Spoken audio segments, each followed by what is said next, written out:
there, it's Anonymous Tea, where we spill the tea anonymously. Hello, hello, hello, hello, hello, everyone. Hello, YouTubers. Hope you guys are all having an amazing day today, sending good vibes, sending positivity, sending blessings, and good energy to each and every single one of you. Thank you so much for tuning in. So today we are talking Andy Cohen, and the Bravo suit is underway. His trial has begun.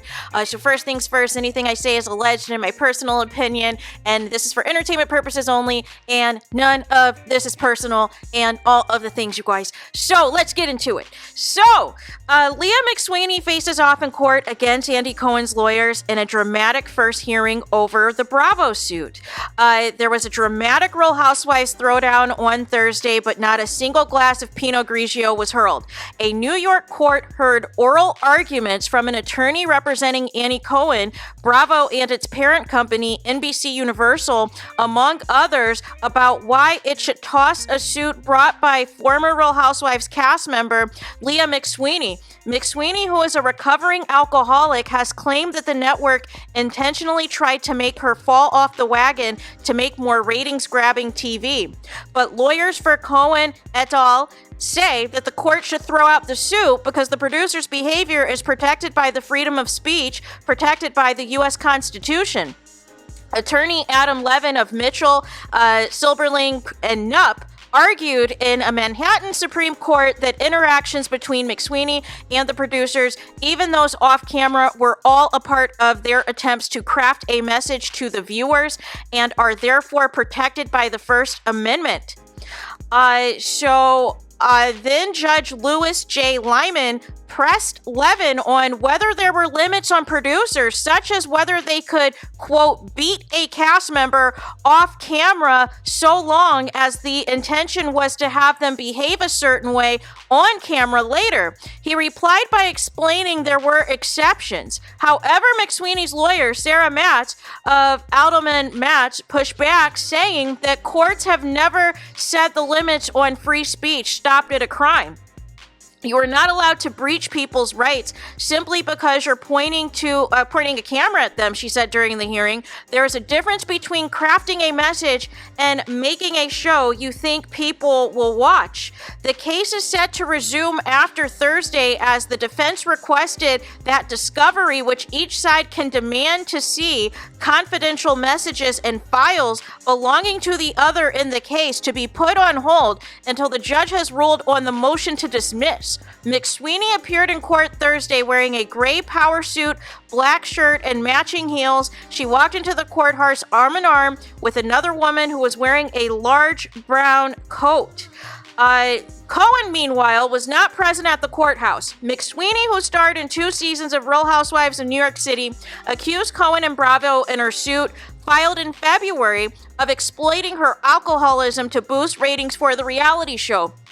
She claimed producers who were aware of her history of mental health and substance abuse issues would try to destabilize her when she refused to drink in hopes of on-camera meltdowns. The Married to Mob clothing line founder, 42, also alleged that Cohen, 56, would, quote, snort cocaine with his favorite housewives and dole out professional favors to his employee-turned-party pals. She also claimed a different senior producer would send unsolicited pictures of their genitalia to lower-level production employees. Also in May, a Bravo spokesperson told Page 6 that Cohen, whose rep had said McSweeney's allegations were false and a shakedown, had been cleared of any wrongdoing following an outside investigation.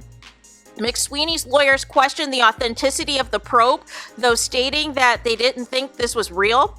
Lawyer Gary Alderman said in a statement at the time, "How do you have an investigation without speaking to anyone? As far as we know, no one ever contacted our firm." He added, "We looked forward to reviewing all of the interviews, evidence, and final reports of the investigation that NBCU conducted when we received them during the discovery phase of the lawsuit." Later that month, Cohen's lawyers filed a motion to dismiss the Real Housewives of New York's alum suit, arguing that the network never specifically tried to, quote, feature inebriated cast members on the Housewives franchise. And then they also allege that the reality stars' claims sought to abridge defendants' First Amendment rights to tailor and adjust the messages they wish to convey in their creative works, including through cast selection and other creative decisions, per a filing previously obtained by People. Matz, meanwhile, said in response that the defendant's argument that they were essentially allowed to discriminate against their client was inaccurate. And then they said, she added as well, to agree with the defendants would be to essentially say that the creative industries are not subject to anti-discrimination and anti-retaliation laws, and that networks could engage in discrimination and retaliation with impunity, which is not the law.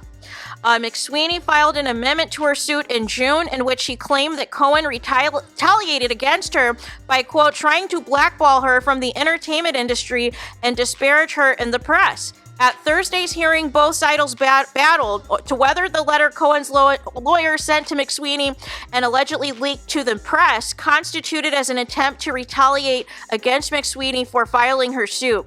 Aside from Bravo and Cohen, McSweeney is also suing various producers, Shed Media, the production company behind Real Housewives of New York and Real Housewives Ultimate Girls Trip, and its parent company, Warner Brothers. She is seeking an unspecified amount in damages and has insisted that she has, quote, good intentions for pursuing legal action. So this is going to be very interesting because I feel like this is going to set the tone as far as other reality stars that might have complaints about their production and everything else. So nonetheless, we're going to see what happens here. And there's mixed reviews on this, right? There's mixed reviews on this because on one hand, there has been a lot of things over the years where Andy Cohen, we feel, has overstepped in his role, and where people may have felt that, you know, he's gone too far or he kind of picks and chooses. Kind of a lot with these messy producers. They pick and choose certain favorites, right? And then some of these favorites that they pick, that they decide to have these personal off-camera relationships with that have nothing to do with filming, that have nothing to do with the show, that you engage in these personal conversations and these personal phone calls and these personal interactions that sometimes are inappropriate, that sometimes are not appropriate for technically an employer and an employee to have when it's all said and done. And I don't know. Here's the thing. There have been a lot of housewives who have had previous issues with substance abuse, most notably Kim Richards on Real Housewives of Beverly Hills. Now, what I didn't like about that situation was her sister, Kyle Richards, aired her out. Because she was not happy with, Kim basically exposing that she said that she stole her house, season 1 in that finale. And you could tell at times when Kim Richards was sober and when Kim Richards was not. Now, do I want to blame reality TV? Is reality TV a problem for people who suffer through substance abuse issues or who have mental health issues? Is reality TV the most appropriate avenue to go? Because here's the thing, you are going to be across all types of temptation, right? You're going to be across all types of temptation, and the goal of these producers is to get you to react some way on screen, to see you either go off on somebody or give you some type of viral moment that they can clip into an episode. So knowing that in advance, I think some of these housewives probably don't know the extent of some of this producer meddling that's involved. But I think where I am at on this is, what is it that they're going to prove on LEAH's side that specifically the show had encouraged Leah to basically relapse or try to partake in alcohol and other things, and basically to try to get an erratic reaction out of her, when there's plenty of people who are sober on these reality shows that do not need any alcohol to act out of character. So with that being said, with that, I'm just trying to think on how this is going to go, because I know Candy Burris, another housewife, does not drink any alcohol at all. And as you know, there's always some type of drama going on in Atlanta where they're always trying to, incite arguments and all of the things. So I am just trying to figure out, is this defense, if they're going to be able to, properly have, and this is where discovery is going to come into play, because if there is damaging text messages or phone calls or whatever, then I think Leah's got, she's got a nice settlement coming. However, if it's not, or if somehow Warner Brothers or Bravo or NBC Universal can weasel their way out of this or somehow get this dismissed, that is going to be very interesting moving forward to see if other housewives are going to pursue lawsuits against Andy Cohen, or if this is going to be the standard in terms of, how they're going to approach this. But it is interesting. Leah said that Andy Cohen tried to blackball her, and that's not far off of what Nene Leakes accused Andy Cohen of. Remember, for all of these years, she wasn't allowed to work with NBC in any capacity, and as recent as this year, she just finally started working on NBC again and doing some correspondent things, and I believe she's got a gig on Zeus hosting reunions and stuff. So she's back into the fold. However, it's no determination yet if we're ever going to see her back on Real Housewives of Atlanta, but she is back under contract with NBC Universal. So it'll be very interesting, even with, Nene, of course, filing the discrimination lawsuit and everything else. We thought we would never even see her have a relationship ever again with NBC Universal, and now after all of these years, she's employed by them again. So there's just a lot of layers to this, and I feel like these high-powered attorneys are going to do everything they can to try to get Andy Cohen out of this, and it's going to be interesting if they're trying to argue the First Amendment. But here's the thing: how far can you go in the First Amendment is the thing.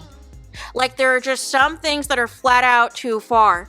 And, and that's the piece that, we have to, discuss. So, moving forward, I'm going to track this because I'm very interested to see how this is going to go. And, whether they have enough to stick it to Andy Cohen.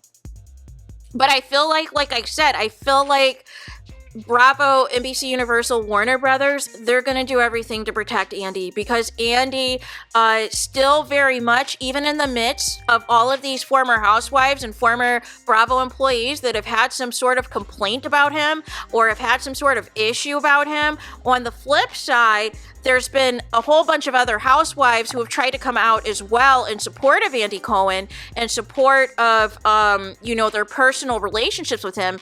And Bravo has basically tried everything to say, hey, we did an internal investigation and we couldn't find anything. And Andy is still front and center on his show, Watch What Happens Live. He's still front and center hosting the reunions for all of the shows on Bravo. And he's still front and center on Radio Andy on Sirius XM. He's still going to be front and center, you guys, this New Year's Eve with Andy and Andy on CNN. So it's like they're not doing anything in terms of trying to decrease Andy Cohen's visibility. They're not doing anything as far as we've seen at this point to try to phase him out of Bravo and NBC Universal and Warner Brothers. So this case, whatever the outcome of this, is going to be very huge. So there is that. Let me know your guys' thoughts about this in the comments. Do you think that Leah McSweeney has a case? And what do you think of Andy Cohen's attorneys for Bravo, NBC Universal, and Warner Brothers arguing the First Amendment rights? But we haven't gotten to discovery yet, but immediately they're already trying to motion for dismissal. So it'll be very interesting to see what happens here. So there's that. Let me know your thoughts in the comments. Please do not forget to like, comment, and subscribe. Hit the notification bell so you're notified the moment I post new content on my channel. And with that being said, I'll talk to you guys again very soon.